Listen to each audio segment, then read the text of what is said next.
أعوذ بالله من الشيطان الرجيم بسم الله الرحمن الرحيم مختلف ادوار میں مختلف لوگ نبوت کا جھوٹا دعویٰ کرتے رہے.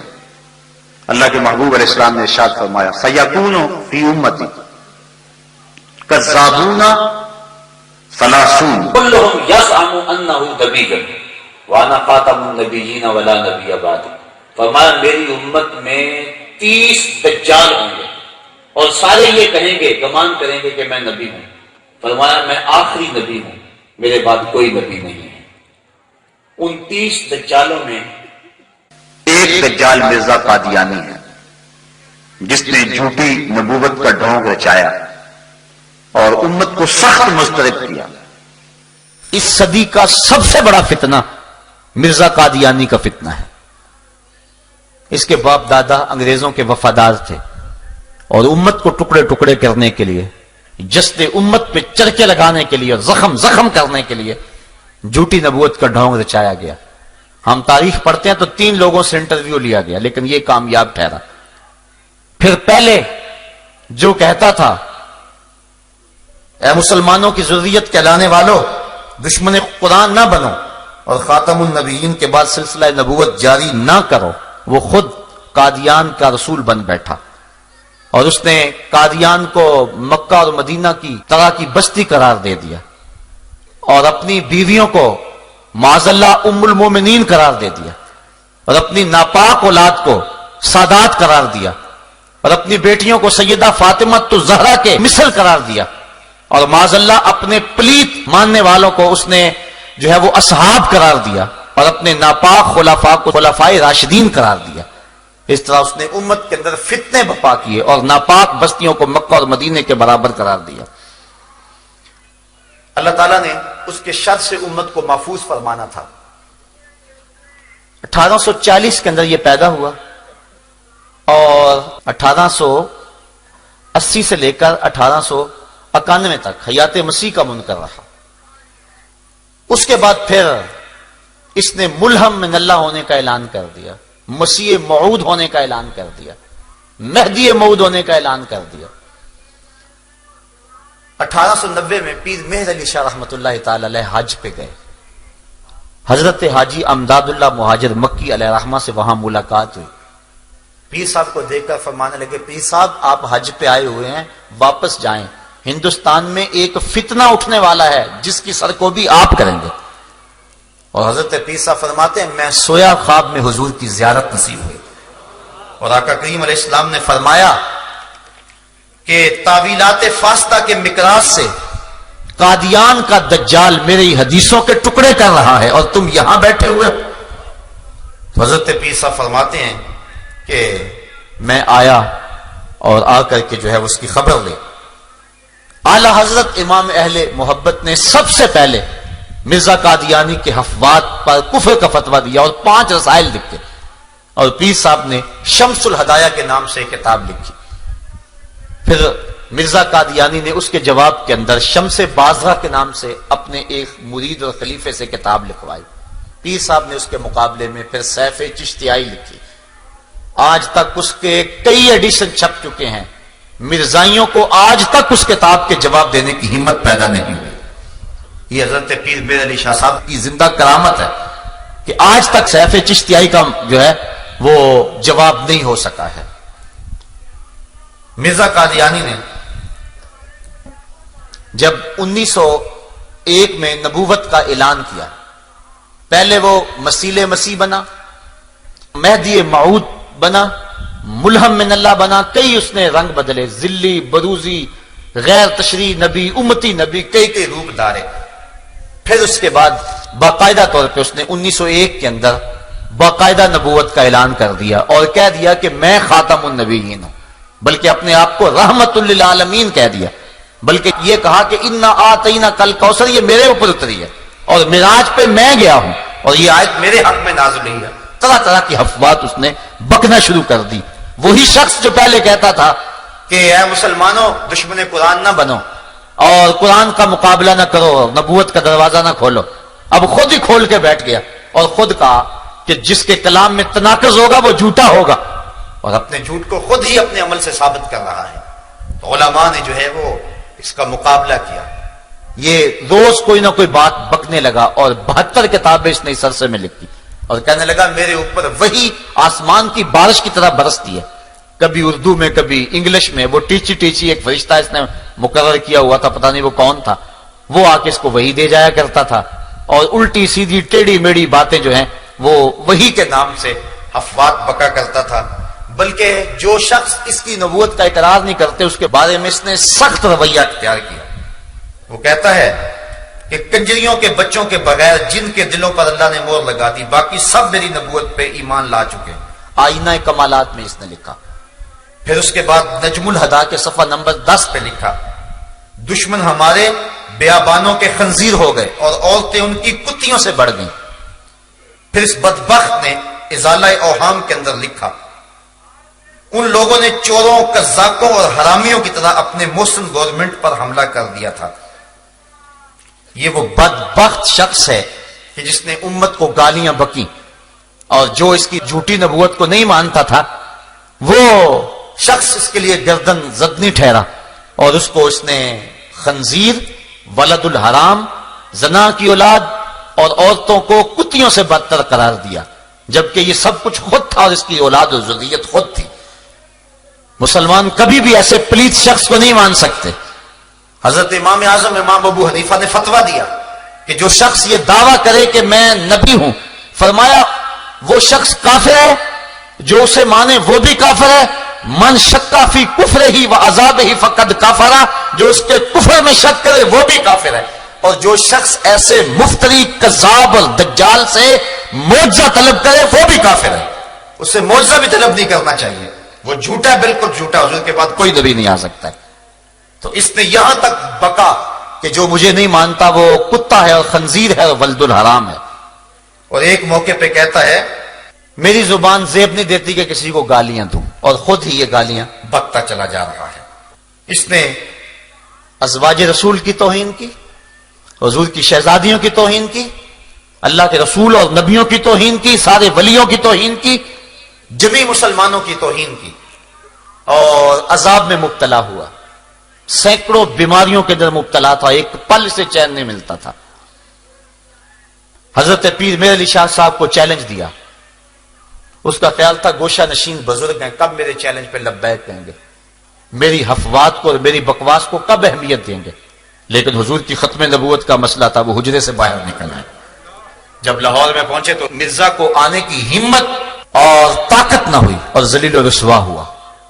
اور پیر میر علی شاہ صاحب ابھی لاہور میں ہی تھے، بلکہ آپ اپنی رہائش جب وہاں مقرر تھی عارضی طور پہ، وہاں سے نکل کے شاہی مسجد میں جا رہے تھے جو جگہ مقرر تھی مناظرے کے لیے وقت معین پر. تو راستے کے اندر پیلے رنگ کے اشتہار لگے ہوئے تھے کہ پیر میر علی شاہ میدان چھوڑ کے بھاگے، حالانکہ وہ خود نہیں آیا، اور پیر میر علی شاہ ان کے ساتھ جلوس جا رہا ہے اور راستے کے اندر اشتہار لگے ہیں کہ وہ بھاگ گئے. اور لوگ حیرت زدہ ہو رہے تھے کہ یہ کتنا جھوٹ کا پلندہ ہے اور کتنی بکواسات ہے کہ ہم تو جا رہے ہیں اور ہمارے سے پہلے اشتہار لگے ہوئے ہیں کہ پیر میر علی شاہ صاحب بھاگ گئے. اللہ تعالیٰ نے اسلام کو فتح اور کامیابی عطا فرمائی اور پیر میر علی شاہ صاحب سرخرو ہوئے اور یہ نہ آ سکا. پھر اس نے تعویل یہ کی چونکہ وہاں لوگ بکھرے ہوئے تھے، اگر میں جاتا تو بڑا نقصان ہوتا. یہ کیسا نبی ہے جو لوگوں سے ڈر رہا ہے؟ اللہ کے نبی تو ہزاروں کے لشکر میں کود جاتے ہیں، ان کے سینے کے اندر کوئی خوف پیدا نہیں ہوتا ہے. وہ تو جلتی ہوئی آگ میں چھلانگ لگا دیں تو آگ ان کا بال بھی بیکا نہیں کرتی ہے. یہ کیسا جھوٹا نبی ہے کہ جو ڈرتا ہے کہیں مجھے کوئی قتل نہ کر دے. پھر اس نے مختلف قسم کی پیشگوئیاں کرنی شروع کر دی اور کہنے لگا کہ اگر ثابت ہو کہ میری 100 پیشگوئی سے ایک بھی جھوٹی نکلی تو میں اقرار کرتا ہوں کہ میں جھوٹا ہوں. یہ حاشیہ 40 میں اس نے لکھا. پھر جو بھی اس نے پیشگوئی کی وہ سچی ثابت نہ ہوئی. ہوا اس طرح کہ 1891 میں اس کا ایک قریبی عزیز تھا احمد بیگ، اس کی ایک بیٹی تھی محمدی بیگم، اس پہ اس کی نظر پڑ گئی اور پھر اس نے اپنی طرف سے من گھڑت وہی گڑی کہ محمدی بیگم کا میرے ساتھ نکاح قرار پا گیا ہے اور ہر صورت میں وہ میرے نکاح میں آئے گی.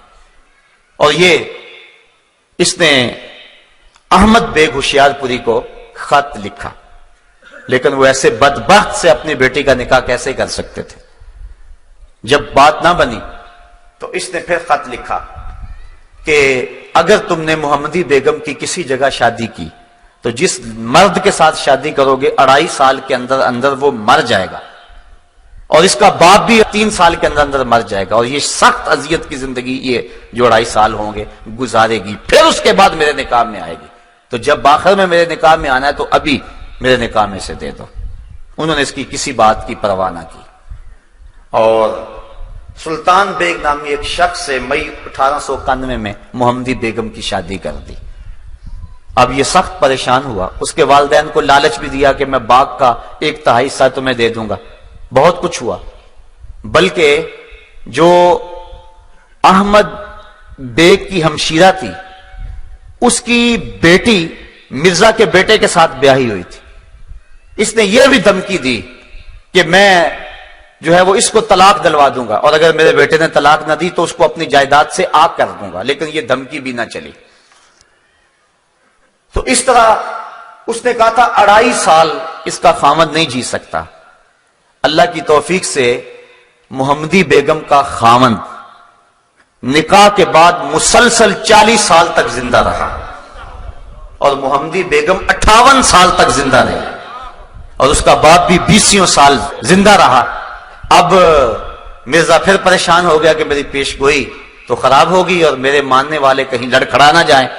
اس نے ایک ہیلا کیا کہ 2 بکریاں کہیں سے منگوائیں اور ان کو ذبح کیا، کہا یہ محمدی بیگم کے شوہر اور اس کے باپ کی جگہ پہ میں نے قربان کی ہیں، وہ نہیں مرے تو ان کی جگہ پہ میں نے ان کو قربان کیا ہے۔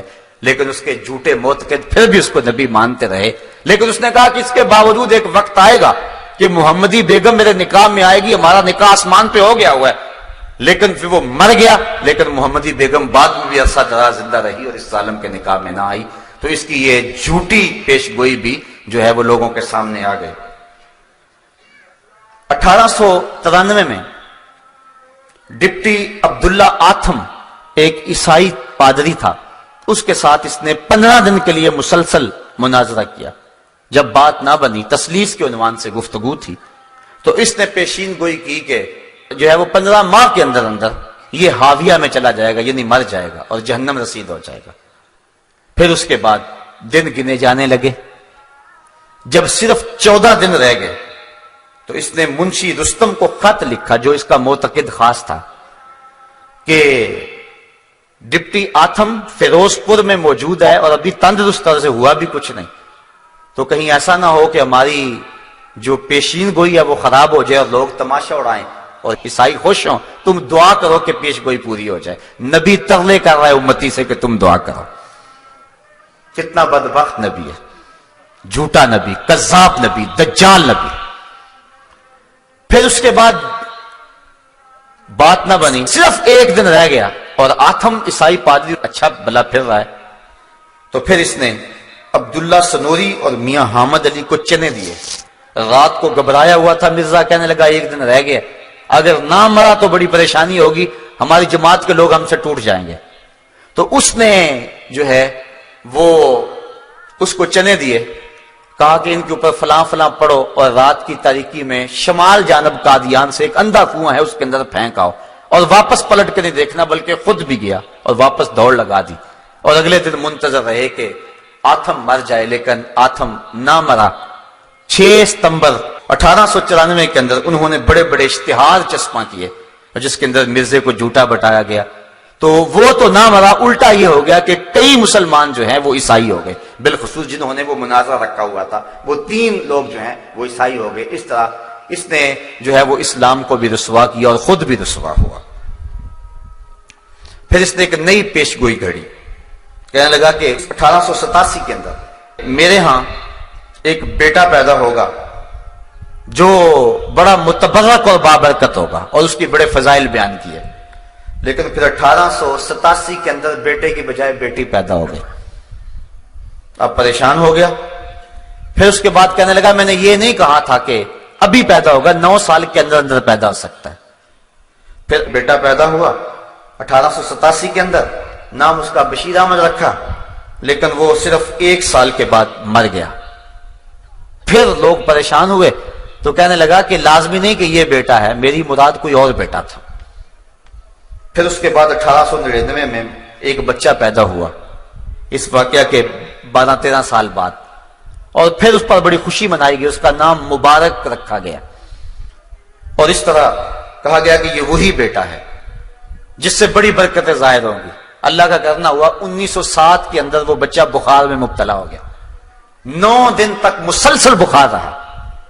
اب اس کے بارے میں بڑی پیشگوئیاں کی ہوئی تھی، اب وہ قریب المرگ ہو گیا. حکیم نور الدین کو بلوایا گیا جو اس کا بعد میں خلیفہ بھی بنا. تو مرزا نے دیکھا تو اس کی چونکہ نبض ٹھنڈی ہو گئی تھی تو جسم کی گرمی کم ہو گئی، تو اتنی دیر تک حکیم نور الدین آ گیا، اس نے نئی وحی گڑھ لی. کہنے لگا کہ مجھے ابھی ابھی وحی آئی ہے کہ مبارک کا بخار اتر گیا. تو حکیم نور الدین نے آگے بڑھ کے جب نبض پہ ہاتھ رکھا تو نبض اتر چکی تھی. کہنے لگا حضرت یہ تو جا رہا ہے، رخصت ہو رہا ہے، آپ جلدی سے کستوری لائیں. وہ کستوری لینے گئے تو ابھی وہ دروازہ کھول ہی رہے تھے، تالا کھول ہی رہے تھے کہ بڑی حسرت سے حکیم نور الدین نے کہا کہ حضرت اس کی تو روح پرواز کر گئی ہے.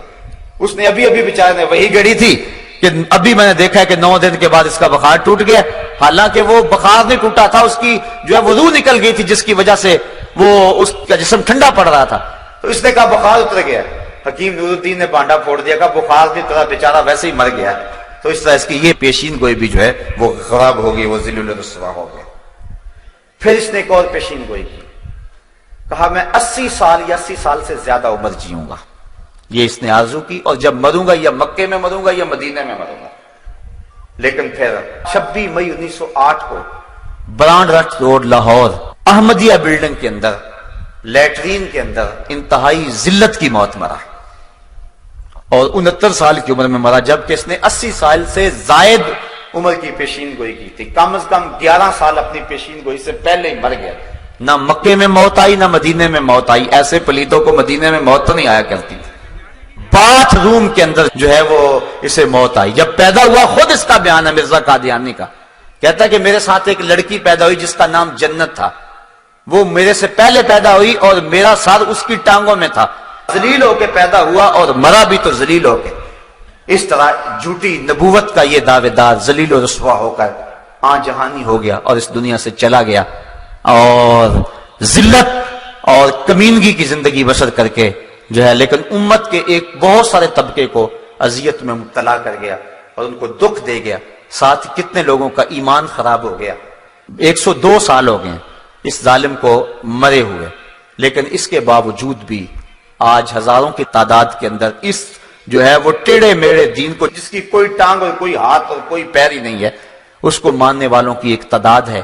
اصل بات یہ ہے کہ جہاد کو ختم کرنے کے لیے اور انگریز کی وفاداری کے لیے، اس کی حکومت کے استحکام کے لیے یہ سارا ڈرامہ رچایا گیا تھا، اور پھر وہ اپنے آقاؤں کی گود میں جا بیٹھا. مرزا طاہر بھی، مرزا مسرور بھی، سارے جو ہے وہ ان کی گود میں بیٹھے اور ان کی ایٹ پہ یہ پل رہے ہیں. اور آج بھی لوگوں کو دولت اور بیرون ملک کا لالچ دے کر کے وہ اسلام اور دین سے منحرف کرتے ہیں. ایک محتاط اندازے کے مطابق پاکستان کے اندر 1 سال کے اندر 10,000 لوگ مرزئی ہو جاتے ہیں جو بیرون ملک کے چکر کے اندر اپنے آپ کو مرزئی لکھ دیتے ہیں. مرزئی ختم نبوت کا باغی ہے، مرزئی رسول اللہ کا دشمن ہے. کل قیامت کے دن کیا جواب دیں گے رسول کریم کے سامنے کہ چند ٹگوں کے لیے اپنے آپ کو مرزئی لکھ دیا.